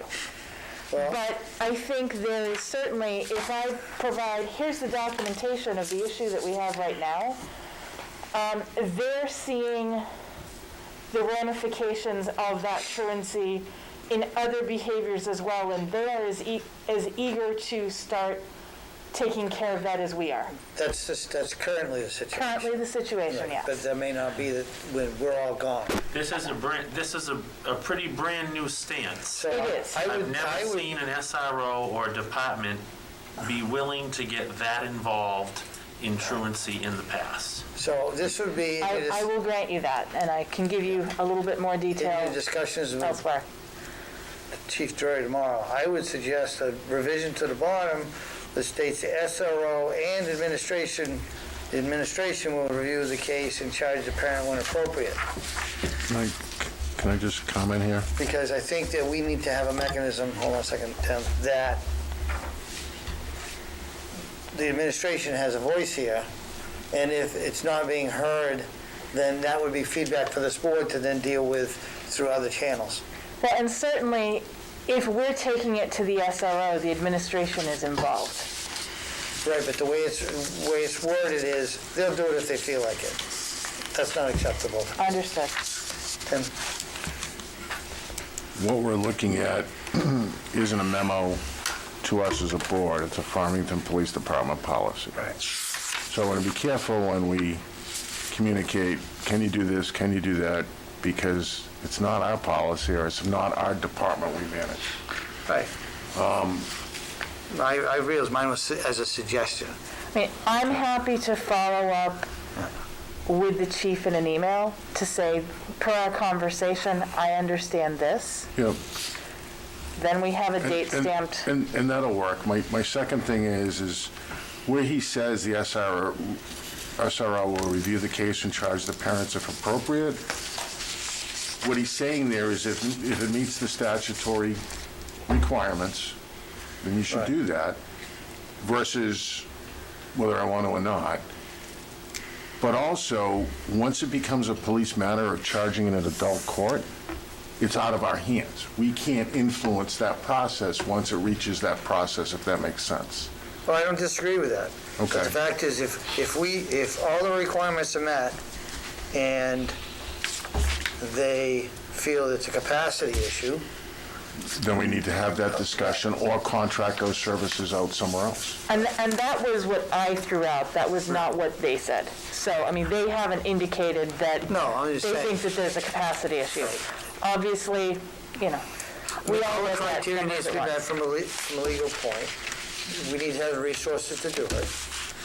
But, you know, if we're setting this policy, we need to have some mechanism in place that's saying, okay, we've done everything we need to do, this should be proceeding, and if it's not, it needs to kind of have a feedback mechanism to us to say, what are we going to do about it? And Could so I be think maybe capacity, could be funding, could be So whatever. the definition there of appropriate, looking at if it has met statute Right. and department procedural, whatever, I don't know. Are you looking for additional language there? Whatever makes sense, Clarifying language. clarifying it, you know. Okay. I mean, Tim's points are valid. I mean, it's going to meet all the statutes, it's their policy, but we want to make sure that if we're not getting the results that we need, we need to have the feedback here to the board level so we can address it by other means. I understand. I guess what I want to be really careful about, though, is we haven't even gone down this road yet. So I don't want to assume that we're not going to get what we need before we've even had an opportunity to see that we aren't. I take it from the capacity of, I'm going to assume good intent, and then if it doesn't work out, we'll talk about it. But I haven't seen that they're unwilling to work with us. And I never said they weren't. I But understand. things change, and later, when we're all not sitting here, hopefully it's clear what needs to happen when people who are not faced with the problems that we have now. So Charlie, can I just Go ahead. add to that? I think what resolves that problem, and I agree with the superintendent, but I think what resolves that problem is a reporting mechanism kind of back to us. So in the superintendent's report, how many cases of truancy do we experience this month? How many were prosecuted? How many were denied prosecution?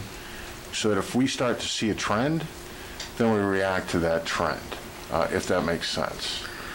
I understand what they're saying here, because I'm reading it as if I would follow this policy, and I just think I think we're kind of reading it different ways, and I also know that if we have these numbers in truancy, you've got equal numbers of other problems out within your community, because especially as the weather gets warmer, these kids aren't necessarily staying in the house all the time.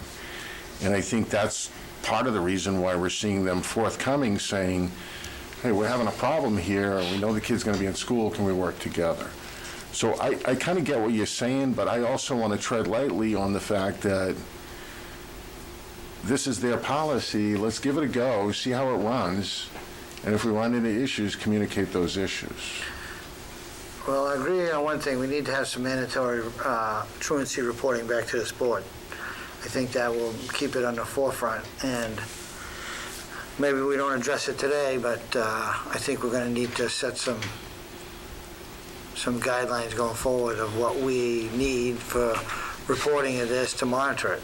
So you might want to, somebody want to think about it for our next meeting, but Ruth Ellen, think about it, because as we go on this, whether we were going to start initially do it on a monthly basis or a bi-monthly basis, and as it improves, stretch it back out.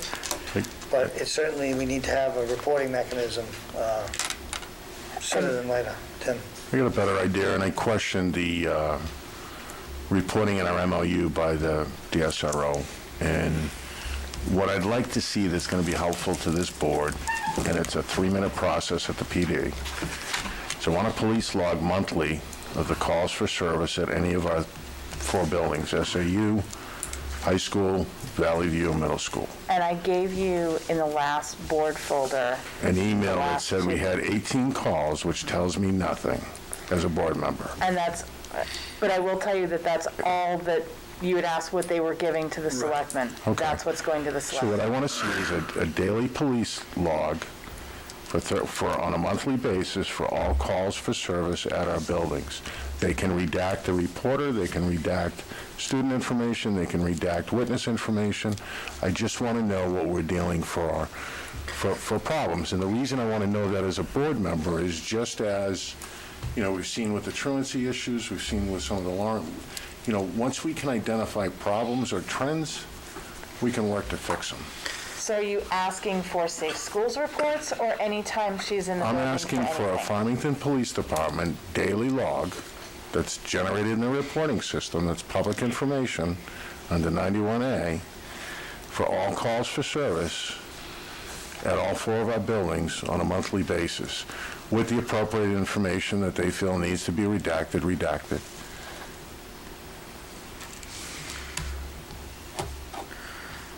Okay, but that's not going to answer the satisfactory of the truancy reporting, because that's only going to answer the truancy that's been taking to this level. And there's going to be other truancies that are in process and may be hopefully rectified, the situation is rectified before they get to this other process. So if we're looking for truancy information, there's all different levels of where they're at. So are you asking then for principals to include truancy reporting in their principals' reports? I don't know, I'm just putting it out there for food for thought. Without trying to hammer it out tonight, because I don't want to say, these are the people to do it if that's not appropriate. Okay. I'm just trying to figure out mechanisms. Okay. Right. All right. Because if we're going to monitor it, there's more than, there's maybe some police involvement at the later stages and some legal actions, but there's also other thresholds that we want to be aware of. Near truancy, excessive truancy, because you might have some people that are in close, just over, or some people that are flagrantly, as far as truant. So I think identifying, if you look at the attendance and absentee truancy, our goal under bullet point 5, upon a child reaching 5 half-days of unexcused absences, the building principal should notify the truant officer for early intervention. Once that happens, I think it makes sense for the building principals to include that in their monthly report. So we have X amount of students that have reached the 5 half-day mark. We have X amount of students that have identified as truant, We have X amount of students that have been referred to DCYF for a CHINS process. We have X amount of parents that have been charged, building by building, so we can watch our trends and aggregate this at the end of the year. Right, and but see how some of those things you cited may not be directly involved with the principal because they may be in other people's hands. But the process starts. The principal's the one At who the building signs principal. those Right. letters that go home. Right. But when the 4 or 5 things he described are at different thresholds and different levels, where the building principal may not be the primary at that point, as far as being able to give those numbers. But once, Principal will have access to, yes. and once you get to action of the truant officer, they're reportable back to, I want to say the building principal and the director of student services and the superintendent, so that we have that catch-all that if something flies through the cracks, it's going to be caught.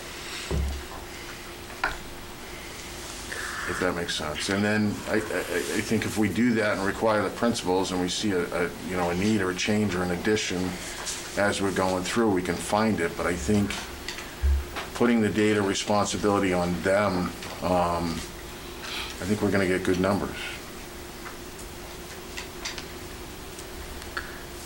I don't know if I'm ready to say that, if they're the appropriate person, but anyone else on any discussion on this topic?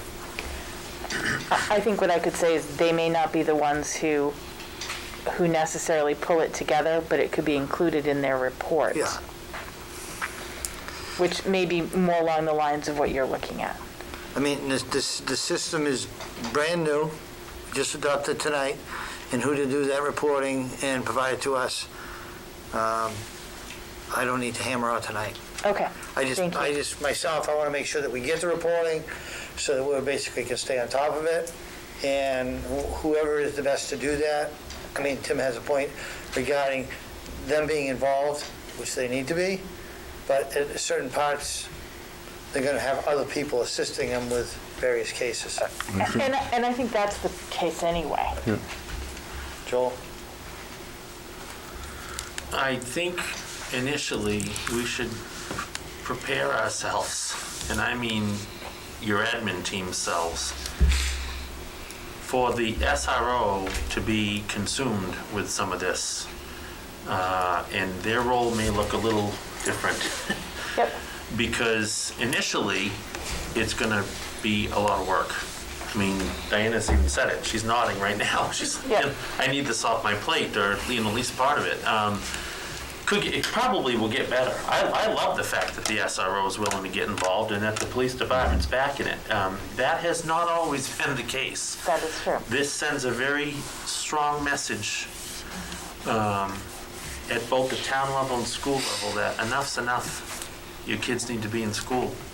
But I think the school district needs to recognize that our SRO may be a little consumed with that for a She's little going to be on roller skates for a bit. Yep. I guess along two points of comments from me, Charlie. One is, as we make a decision to actually bring on a truancy officer on the reporting, we can work that into that job description so it may become more of what you're looking for. And I do get your concern, but without putting a boatload of work on Diana until we make that decision. And if we do bring a truancy officer in, it makes sense to get a monthly report from the truancy officer so we know we've got good data. My other comment that I want to respond to Joel in the public is, our intention is not to have one parent issued a $1,000 fine. We don't want to see that. And how to avoid that is simple. Send your kid to school. So I'm hoping that, with this policy and with this message, trust me, the ticket's coming. But we don't want to see it. So if you don't want to get the ticket, send your kid to school by Wednesday. And then maybe we won't be consumed. Anyone else? I think that covers it. You sure? Okay, moving along. Next, we have lighting upgrade, which must be Brian's. Yep, as you baby. know, your article passed last week in regards to the lighting upgrade, so Larry and I have been approached by some vendors, and I'm really looking for some guidance to see how you want us to approach that. Do you want how in-depth do you want to be? Obviously, there's going to be an RFP involved. Yeah, And I'm kind of just looking to see where you want us to land or where you're looking for us to land. Tim? We went to deliberative with a warrant article that asked us to do the process and appropriate a certain amount of money. However, historically, as we've looked at it as a long-time lease, which unfortunately in that warrant article, we didn't ask for permission to go out to an extended lease. So I'd like to get guidance before we do anything from legal on how we cure that, and it may be as simple as having a special deliberative session where we're not appropriating money to correct the warrant article. I don't believe on a lease you need to. Over 5 years, we need permission of the taxpayers to go. Well, some of the people that are approaching us aren't even looking at leases. They're looking at. But we will be to I pay know. out of our savings, Anything that's a multi-year lease, we would have to go to the legislative the body. legislative body, because we need to have a non-appropriation clause Right. included as well.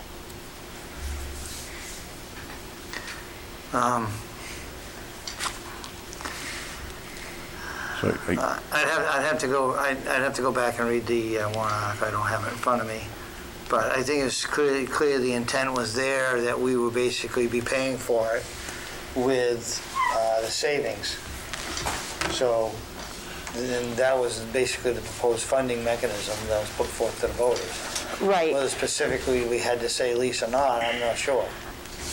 At the deliberative session, the attorney did say that we couldn't, because it was brought up, can we change it to a lease at the time? And he said that was too substantive a change to make from the floor. That wasn't something we could do. We could add the dollar amount to raise and appropriate up to, with the intent of paying for that from savings. But we weren't allowed to add the lease from the floor.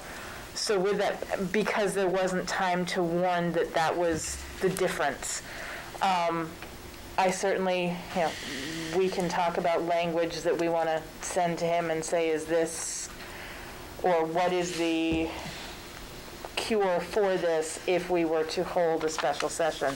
But that also is going to incur the costs of. Yeah, we may have to do that. Yeah. if I Go may. ahead. Not necessarily, because the town ran into this last year. And you're allowed to call a special session of the deliberative session to correct a technical error. So this is in fact a technical error that we're not appropriating money. So we could post a special session like the selectmen did here, right before our meeting, leave it open for comment, whatever we have to do, and then have a vote of the public that's here. But I'm not the expert on that process, so that's something that I'd You like. have to agree with that, right? I'd like Eric to define what our steps are to, is this a technical issue? And if it is, how do we appropriately correct it? And the reason he had said that we needed to put in the dollar amount is because even if there were savings to offset, it had to be paid out of the general fund in order to do that. Therefore, there will need to be an acceptance of those funds and the in and out piece to be allowed. So,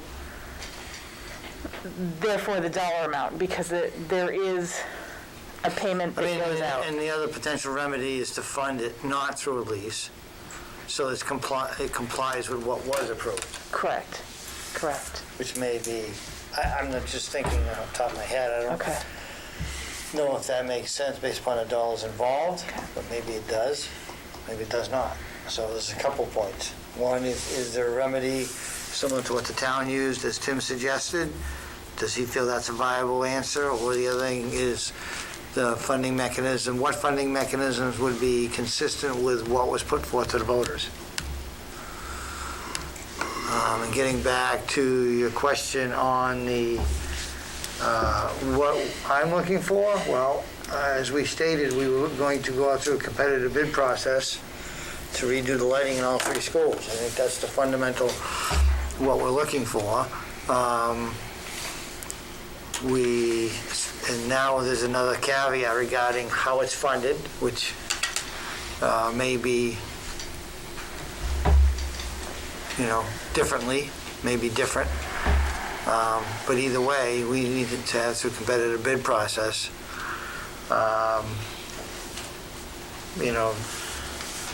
getting our RFP for upgrading all 3 schools.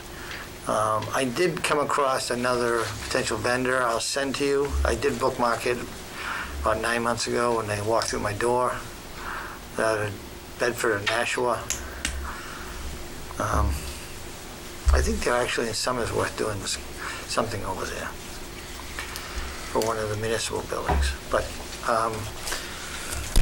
so it's good that you get some people looking out to for you, because I really want to see some choices. So I don't know if you're going to have a draft. I can get one going. Yeah. I mean, I think we've looked at some other estimates.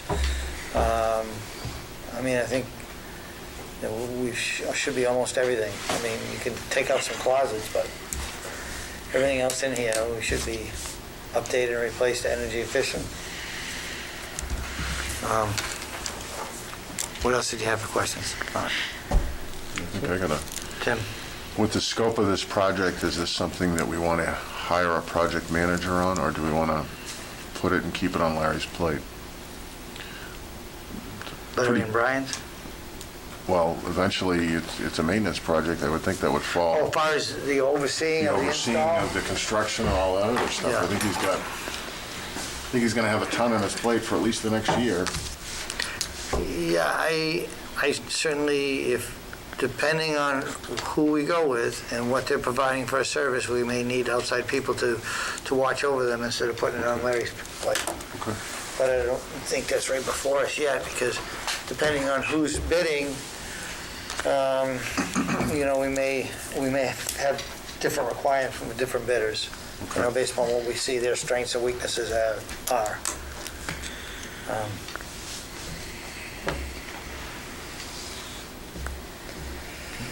I do Anything have else? one other piece of new business. Okay, go ahead.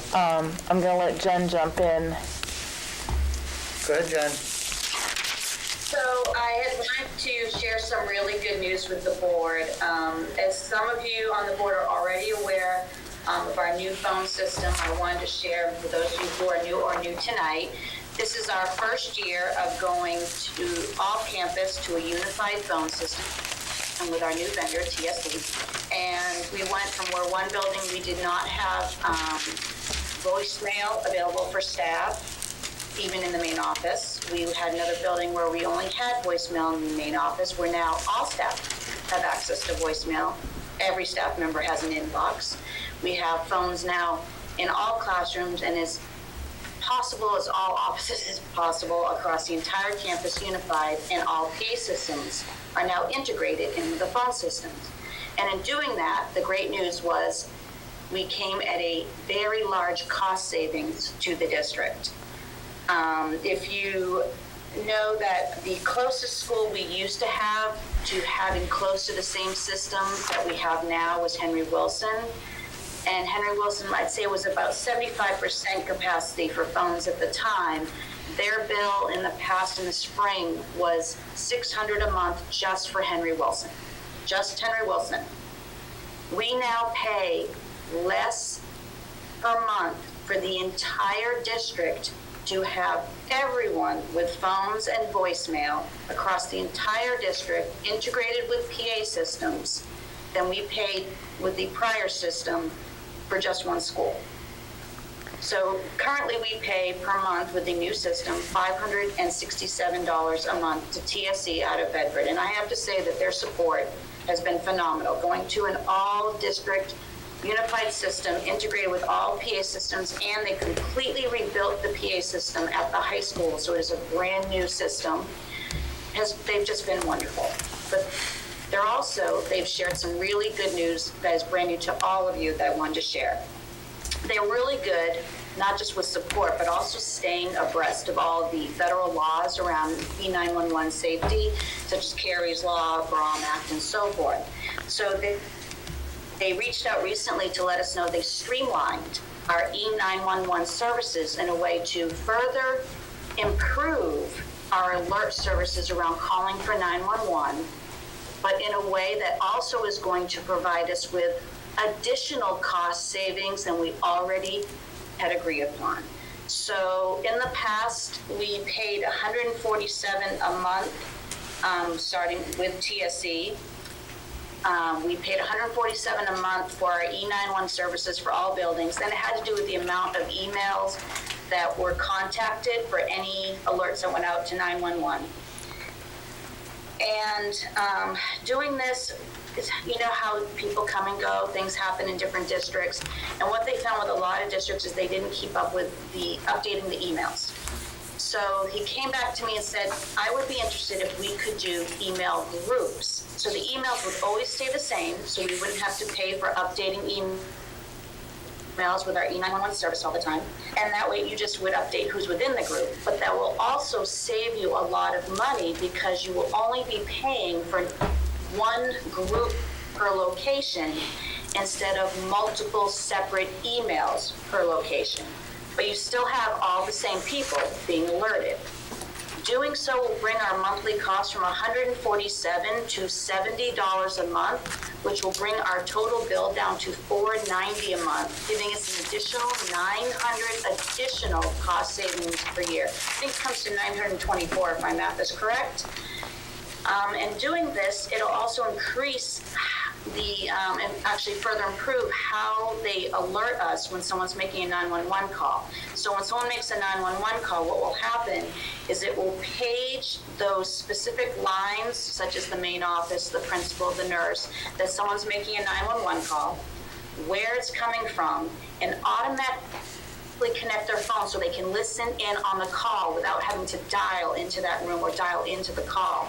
I guess in the past it would alert you to who is making the call, but then you would have to dial in to join in. Now it automatically makes it so those specific identified lines can join in the call, such as the superintendent, the principal, the nurse, instantly, which will increase safety around 911 calls and reduce the confusion with calling the wrong number, but at the same time, saving us even more money with an improved telecommunication system that has improved our resources, our access, streamlined our services, and great, their support's been excellent. So I think as a district, that is something we should really celebrate, is we were able to increase our telecommunication systems and save a great deal of money this year compared to last year. Good. Now, when you're referring to the phones, you're referring to the phones in each room?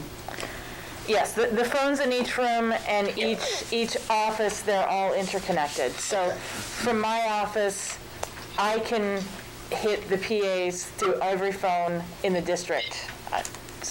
Right. North Ellen now has something she's never had before. As a superintendent, she can pick up the phone and she has a code that if there's a lockdown that has to happen across campus, she can make that alert go out across the entire campus now.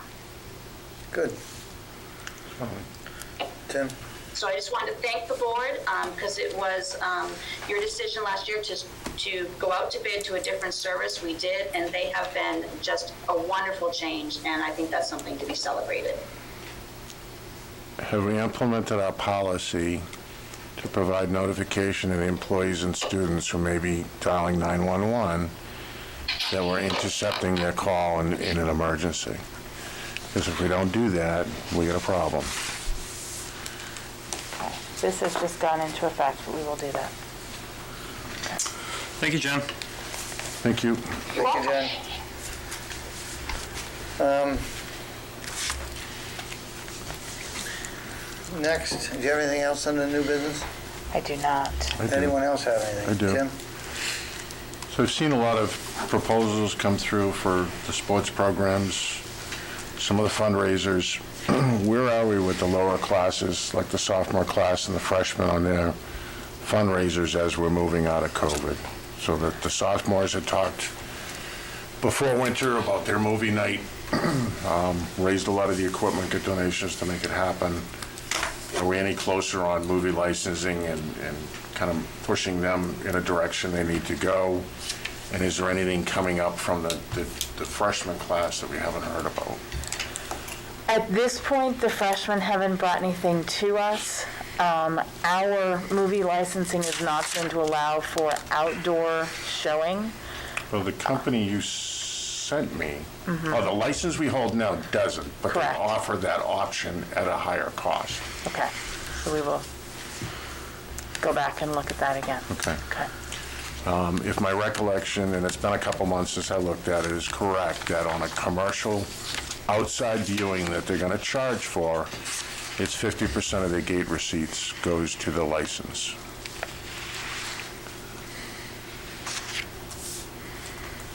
I guess my other question too that I saw, Mrs. Rowley put out a notice of a fundraiser on class dues. And I know I paid it, but can somebody kind of explain to me what class dues does, or what it goes towards? And I know they collect it from your freshman to senior year. What's that money being used for? So the class dues are used for prom, for senior banquet, for graduation, for anything the class that kind of gets together to decide what they're going to do together as a group. It's been a little bit harder this year. Typically, they have covered graduation costs that might otherwise be incurred by students. They've covered costs of caps and gowns. They've covered costs of announcements for some classes. They have covered, some classes have covered almost all of prom costs. Some have covered not as much, and so the prom tickets might have been higher. I know that I have one class this year that has been really a machine as far as doing their fundraising, and I suggested to them that they might want to put the brakes on it at this point and give others an opportunity to get out there. The underclassmen have not given me other pieces yet, certainly ready to receive. So I guess my point is dues set up by a matter of policy at the board level? I mean, how, and I know it's been going on for years, I know it's historical, it's the way we've always done it, but where's the basis for us for allowing those dues to be collected? Because basically what we're imposing is a tax on the student, in my eyes. The students also have an opportunity to raise the funds for their class dues through fundraising as well. So it's not that they have to do that in order to graduate to those other pieces. But I hear what you're saying. What happens if a student doesn't pay their dues? They have opportunities to earn the dues. If they don't pay them at all, then they may not participate in prom or one of those other things. Has anybody ever been denied prom or graduation because they didn't pay their dues? Not that I'm aware of, because typically others have jumped in to say, I'm going to help you out and we're going to do this. Joel? I thought, and I may be wrong because I'm trying to think back now, when we adopt and pass the handbooks, I thought those dues at one point, I don't know if they were this year, were listed in the high school handbook. I believe they have been. I don't know if they were this last year. They could be, and I'll have to go back. But, you know, I guess I don't have a problem if some of that dues money is going to prom, senior banquet, the social areas. But what I do have a problem with is we charging students a fee for their graduation cap and gown that they earned. You know, and it just... It bothers me. Isn't that a district cost? If our kids are graduating, shouldn't we put them in a cap and gown? And I'd be curious how other districts handle it. I don't think that's right. Prom, if they're going to prom, junior banquet, senior banquet, the social activities that don't necessarily have an educational aspect to it, I'm okay with, and that's why I asked the question. But I really have heartburn with us charging a kiddo for the cap and gown that they earn for 4 years of high school. But that's just my...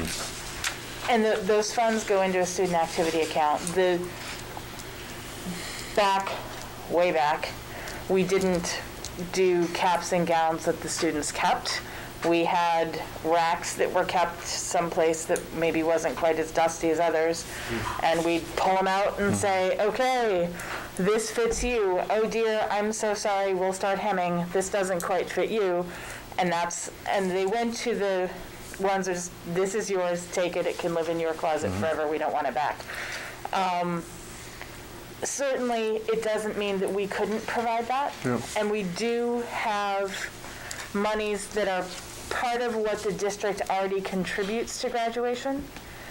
And I know that this year's senior class has raised enough that they're planning to cover that for their members. And how much is a student's dues? $100? Is it 100? I was Pretty sure thinking it's it was. I 100. was thinking it was 50. But It doesn't specify in the handbook. okay. I mean, budgetary-wise, next year, I don't think there's much we can do this year, but I'd like to look at it next year, because if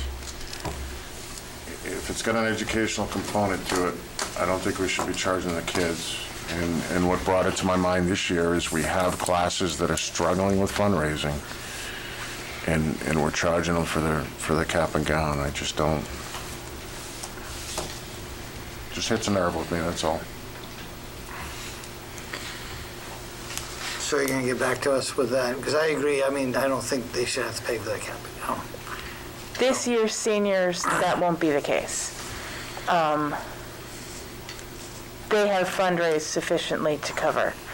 But I will certainly take a look and see where our student activity accounts are for the other classes. Okay. At this point, does anyone else have anything for new business before we open up to public participation? Okay, so at this point, I'll open up to public participation. Is anyone here or online has any questions or concerns? It's all quiet.